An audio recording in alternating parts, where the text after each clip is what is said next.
भारत का राष्ट्रीय मिठाई जिलेबी है और जिलेबी की बड़ी चर्चा हुई हरियाणा चुनाव में। राहुल गांधी जैसे ही जिलेबी की बात छेड़ते हैं, उसके बाद आज भी जिलेबी, अब कहीं भी जाइएगा लोग सोशल मीडिया पर जिलेबी का ही जिक्र कर रहे हैं, कह रहे हैं कि कढ़ाई में जिलेबी बनता है, फैक्ट्री में जिलेबी नहीं बनती है। जी। देखिए, जो राहुल गांधी जी या मेरा ये मानना है कि मोदी कहीं कोई फैक्टर नहीं है और न आगे रहेंगे, इसलिए कि उनका जो इन्फ्लुएंस था, जो एक दिख रहा था, हाइप उनका जो दिख रहा था, वो कहीं कुछ क्रेज नहीं रहा है। मोदी जी को पूरे देश की जनता अब जान चुकी है। ये सारे जो परिणाम है वो प्रादेशिक स्तर पर निर्भर करते हैं। जनता आप लोगों की बातों को नहीं समझ पा रही है। सुनिए, नहीं, निश्चित समझ पा रहे। देखिए, जो आप बार बार उन बातों की ओर ले जा रहे हैं कि हरियाणा में हम पीछे हो गए, सारे सर्कमस्टांसेस हैं जिसके आधार पे चुनाव जीता और हारा जा सकता है। कुछ त्रुटियां हुई होंगी जो समीक्षा का विषय है। हमारे वहां के प्रदेश स्तर के 2 राज्यों के चुनाव परिणाम आ जाए हैं, जिसमें एक में तो बीजेपी की सरकार बन रही है और दूसरे में नेशनल कॉन्फ्रेंस और कांग्रेस गठबंधन की सरकार बन रही है। जम्मू कश्मीर में नेशनल कॉन्फ्रेंस और कांग्रेस की सरकार बन रही है, वहीं पर बीजेपी लगातार तीसरी बार हरियाणा में सरकार बनाने जा रही है और सबसे ज्यादा किसी को उम्मीद था कि परिवर्तन होगा कांग्रेस को। जो एग्जिट पोल आए थे उसमें दिखाया गया कि कांग्रेस सरकार बनाने जा रही है, मगर जो एग्जिट पोल आया था सारे के सारे एग्जिट पोल फेल हो गए हैं। चलिए, इसी विषय पर हमारे साथ बात करने के लिए मौजूद हैं कांग्रेस नेता प्रेम प्रकाश उर्फ झुन्ना पांडे जी। चलिए मैं सीधे जुड़ता हूँ। IBN 7 भारत में आपका स्वागत है। बहुत बहुत धन्यवाद आपका IBN 7 भारत को और इसके दर्शकों को, जो लोग इस आपके चैनल को देखते हैं। और ये जो माँ है, शक्ति की उपासना माँ दुर्गा का महापर्व चल रहा है। सबसे पहले मैं चैनल के माध्यम से आपके देखने वाले सारे दर्शकों को, अपने क्षेत्र के समस्त रहने वाले लोगों को, भोजपुर जनपद के लोगों को तहे दिल से हार्दिक बधाई, धन्यवाद देता हूँ। एक जगह तो खुशी मिली है, मगर दूसरे जगह जहां पर उम्मीद थी कि हरियाणा में आप लोग सरकार बनाने जा रहे हैं, जो एग्जिट पोल में आया था, सबके चेहरे पर मुस्कान थी। जितने भी कांग्रेस के लोग हैं, कांग्रेस के बड़े लीडर हों, छोटे लीडर हों, मगर आप लोग वहां पर एक बार फिर से असफल रहे। सरकार बीजेपी लगातार तीसरी बार बनाने जा रही है। देखिए, राजनीति में हार और जीत ये चलता रहता है। हमारी पार्टी ने राष्ट्रीय स्तर पर और वर्तमान में जो 2 राज्यों के चुनाव हुए, हरियाणा और जम्मू कश्मीर, निश्चित रूप से ये बोलेंगे कि हरियाणा में काफ़ी हमारे लोग, हमारे कांग्रेस के नेता और कार्यकर्ता, हम सभी काफ़ी उत्साहित थे इसको लेकर के कि हरियाणा में जो परिवर्तन होगा, निश्चित रूप से परिवर्तन होगा और हमारे पक्ष में लोग वहाँ के गोलबंद होंगे। लेकिन यह एक चुनावी प्रक्रिया है और चुनावों में कुछ त्रुटियां, कुछ मिसिंग्स इस तरह के होते रहते हैं, जिसके चलते परिणामों में बदलाव होता है। सबसे पहले मैं भारतीय जनता पार्टी और उनके आने वाले प्रदेश के नेताओं को धन्यवाद देता हूं कि तिबारा वो चुन के आए, लेकिन जो परिणाम जनता ने हमें दिए, ये परिणाम पूर्णतः हमें स्वीकार है। हम लोग अगली बार और कड़ी मेहनत के साथ इस चुनाव में जाएंगे और परिणाम हमारे पक्ष में होंगे। लोग कह रहे थे कि हरियाणा में पहलवानों की बात होगी, क्योंकि जिस तरह से पहलवानों के साथ किया गया, किसान की बात होगी, बहुत सारे ऐसे मुद्दे थे जिस पे बात होगी, मगर हरियाणा की जनता बीजेपी पे ही भरोसा की। बीजेपी जो बोली उसी पे भरोसा करके जीत दिला दी। देखिए, चुनावों में कोई एक फैक्टर काम करे जिसके आधार पर हम ये मान लें कि चुनाव हम जीते हारे, ये नहीं होता है। बहुत सारे वैसे फैक्टर, हरियाणा का जो नेचर है वह वहाँ जाट और नन जाट को लेकर के है, ये मामला वहाँ बनता है। दूसरी बात कि कितने लोग उस गवर्नमेंट से सेटिस्फाइड थे, नहीं थे, हमारे दल के कैंपेन में कहाँ गलतियाँ हुई, प्रदेश स्तर के नेताओं का क्या कोऑर्डिनेशन रहा, केंद्रीय नेतृत्व और केंद्रीय नेताओं का क्या उसमें रोल रहा। तो कहीं ना कहीं ये मिसिंग पॉइंट ऑफ व्यू से देखा जाए कि जो हम कुछ सीटों के चलते पिछड़ गए, तो उसका हमारी पार्टी और हम लोग रिव्यू करेंगे, फिर आगे निश्चित रूप से परिणाम अच्छे होंगे। इसकी मैं आपको संभावना है और आपको जानकारी देता हूं। भारत का राष्ट्रीय मिठाई जिलेबी है और जिलेबी की बड़ी चर्चा हुई हरियाणा चुनाव में। राहुल गांधी जैसे ही जिलेबी की बात छेड़ते हैं, उसके बाद आज भी ट्रेंड कर रहा है जिलेबी। अब कहीं भी जाइएगा लोग सोशल मीडिया पर जिलेबी का ही जिक्र कर रहे हैं, कह रहे हैं कि कढ़ाई में जिलेबी बनता है, फैक्ट्री में जिलेबी नहीं बनती है। जी। देखिए, जो राहुल गांधी जी या कोई भी राष्ट्रीय स्तर के नेता अगर कोई बात बोलते हैं तो उसका एक कॉन्टेक्स्ट जो है बहुत गहरा होता है। तो राहुल गांधी का मेरा जो अपना व्यू है, मानना है कि उन्होंने ये स्वीकार किया और लोगों को बताने का काम किया कि जलेबी जो है वह कढ़ाई में ही बनती है, यानी उसके लिए कोई फैक्ट्री नहीं होती। यानी जो बनाने का तरीका है वह पारंपरिक और बट नेचुरल है। तो जो भारतीय जनता पार्टी की सरकार और उनका जो वहाँ रोल रहा है, और आज भी वर्तमान में जो केंद्र की भी सरकार है और जो मोदी जी का रोल रहा है, उनका रोल ये रहा है कब क्या बोलेंगे वो जलेबी को फैक्ट्री में भी बनवा सकते हैं। इसलिए ये बयान और इस तरह की बातें काफी चर्चित रही। और धरातल स्तरीय वो बात है, जलेबी बनाना, जलेबी कढ़ाई में ही बनती है। तो भाई इसको इस तरह से लिया जाए, उन्होंने सही बात कही थी। अब समझने वाले उसका भिन्न भिन्न अर्थ लगाए, उनका अपना अलग कॉन्टेक्स्ट है समझने का, तो वो विषय में हम नहीं कह सकते। क्या आम आदमी पार्टी और कांग्रेस का गठबंधन होता तो हरियाणा में जीत होती? देखिए, ऐसी संभावनाएं, आम आदमी पार्टी निश्चित रूप से दिल्ली में उनकी सरकार है, मजबूत स्थिति है, बगल का स्टेट हरियाणा एक दूसरे से मिलते हुए नेचर से। लेकिन अब वोटों का एक दूसरे गठबंधन के साथ क्या उसका परिणाम आता है, इसको समीक्षा करने के बाद ही हम बता सकते हैं हम लोग। फिर कुछ भी कहना यह जल्दीबाजी होगी, और ये तय करना राष्ट्रीय नेताओं का काम था किसके साथ चुनाव लड़े न लड़े, है ना।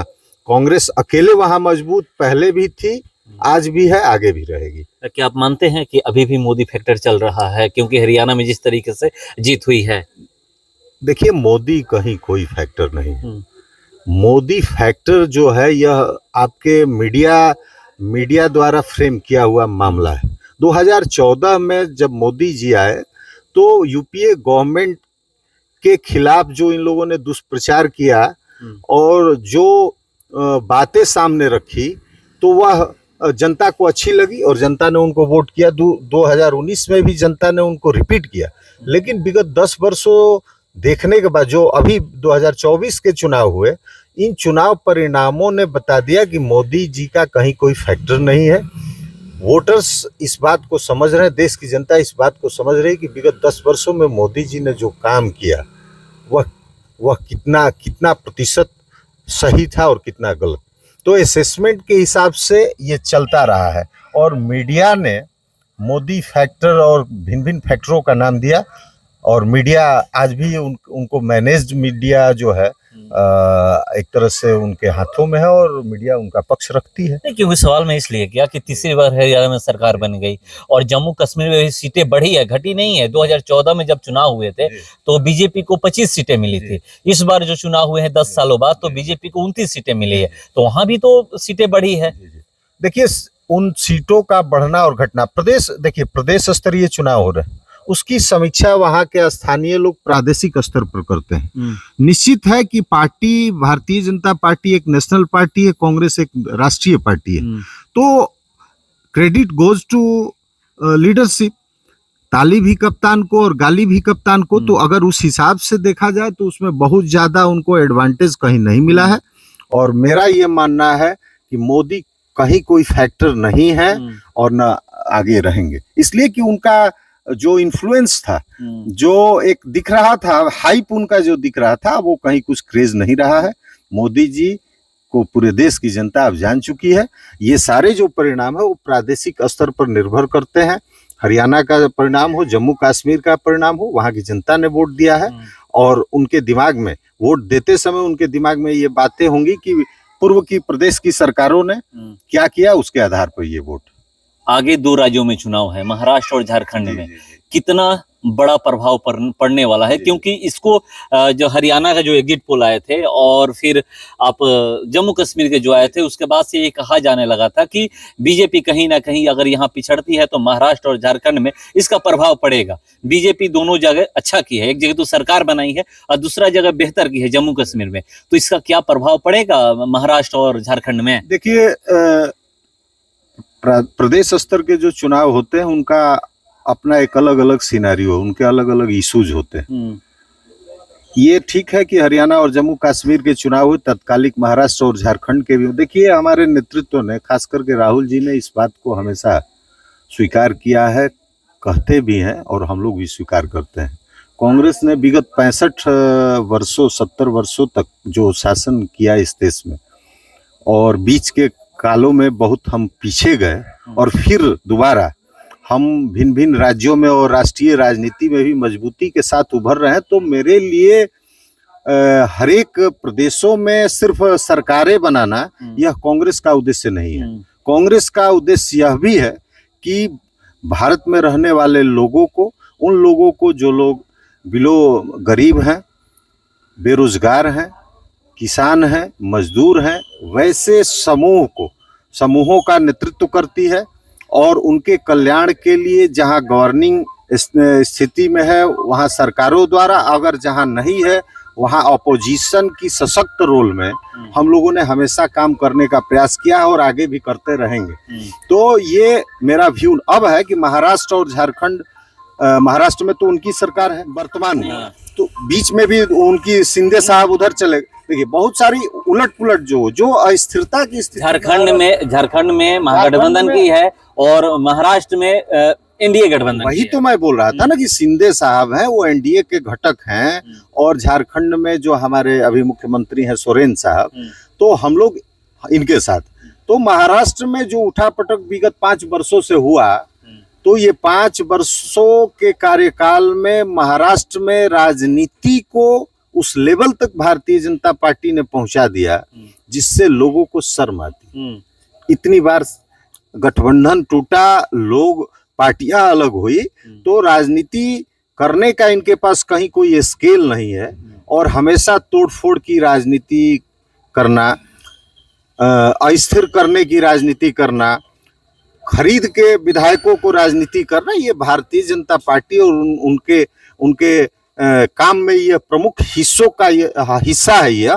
तो मैं ये बोलूंगा कि वैसी राजनीति कांग्रेस और कांग्रेस का नेतृत्व कभी स्वीकार नहीं। हम लोग जनता के सामने अपनी बातों को हमेशा रखते हैं और रखने का प्रयास किया है, और जनता, देश की जनता, आम आवाम इन बातों को कितना दूर तक समझती है, परिणाम उसके हिसाब से हमारे पक्ष में मतदान। तो क्या जनता आप लोगों की बातों को नहीं समझ पा रही है? सुनिए, नहीं, निश्चित समझ पा रहे। देखिए, जो आप बार बार उन बातों की ओर ले जा रहे हैं कि हरियाणा में हम पीछे हो गए, तो बहुत सारे सर्कमस्टांसेस हैं जिसके आधार पे चुनाव जीता और हारा जा सकता है। कुछ त्रुटियां हुई होंगी जो समीक्षा का विषय है। हमारे वहाँ के प्रदेश स्तर के और राष्ट्रीय स्तर के जो नेता है, इसकी समीक्षा, हार की समीक्षा हम लोग करेंगे। लेकिन महाराष्ट्र और झारखंड का जो फैक्टर आने वाला है, जो चुनाव आने वाला है, उसमें हमारी स्थिति काफी मजबूत है। महाराष्ट्र की जनता इस बात को समझ रही है कि महाराष्ट्र में जो लोगों के साथ हुआ, क्या हो रहा है, वहाँ की प्रदेश की जो सरकार है वो क्या कर रही है, वो सारे लोग समझ रहे हैं। शिवसेना जो उद्धव ठाकरे जी की है वो हमारे साथ गठबंधन में है। वहाँ शरद पवार जी भी वहाँ के मजबूत नेता हैं जिनके साथ हम गठबंधन में है, और कांग्रेस वैसे भी वहाँ मजबूत है। तो इन परिस्थितियों में ये हम दावे के साथ कह सकते हैं कि महाराष्ट्र में हम सरकार बनाएंगे, और झारखंड में ऑलरेडी पहले से हमारा गठबंधन है। और वहाँ भी देखा आपने कि वहाँ के मुख्यमंत्री को क्या किया गया, ईडी और सीबीआई लगा करके उनको जेल में डाला गया, और आज वो जेल से निकल के बाहर आए हैं। तो बीजेपी का जो चेहरा है वो डराने धमकाने का चेहरा है, लोगों को, नेताओं को फंसाने का चेहरा रहा। इस बार के चुनाव के बाद 24 में जो मोदी जी की हनक जो पहले थी, वह 24 के बाद थोड़ी सी नरम पड़ी है, और वो बखूबी समझ रहे हैं कि ये सरकारों का आना जाना अस्थायी नहीं होता है, और इसलिए थोड़ा सा, और जो 400 पार और 400 पार का जो नारा दे रहे थे, उसकी हवा निकल गई, तो मोदी जी हमको लगता है कि अब धरातल पर आ जाएंगे और धरातल की राजनीति करे तो बेहतर है। भारतीय जनता पार्टी धरातल की राजनीति करे तो बेहतर है। नकारात्मक और धर्म पर आधारित राजनीति को इस देश की जनता नकार चुकी है और निश्चित रूप से आने वाले परिणाम कांग्रेस और उसके सारे गठबंधन के लोगों के लिए अच्छे होंगे। तो जो परिणाम आने वाले हैं वो कांग्रेस और गठबंधन के लिए होंगे। झारखंड में चुनाव है, महाराष्ट्र में चुनाव है, हरियाणा और जम्मू कश्मीर को देखकर यही जोड़ा जा रहा था कि यहाँ पर कांग्रेस अच्छा प्रदर्शन करेगी, उसी के अनुसार महाराष्ट्र और झारखंड में भी करेगी। तो देखते हैं, आगे चुनाव बहुत नजदीक है। बहुत जल्द आप भी सुनिएगा कि चुनाव के तारीखों का क्लियर हो गया है कि जम्मू कश्मीर में नेशनल कॉन्फ्रेंस और कांग्रेस की सरकार बन रही है और हरियाणा में एक बार फिर से बीजेपी लगातार तीसरी बार सरकार बनाने जा रही है। फिलहाल इस खबर में इतना ही, बने रहिए।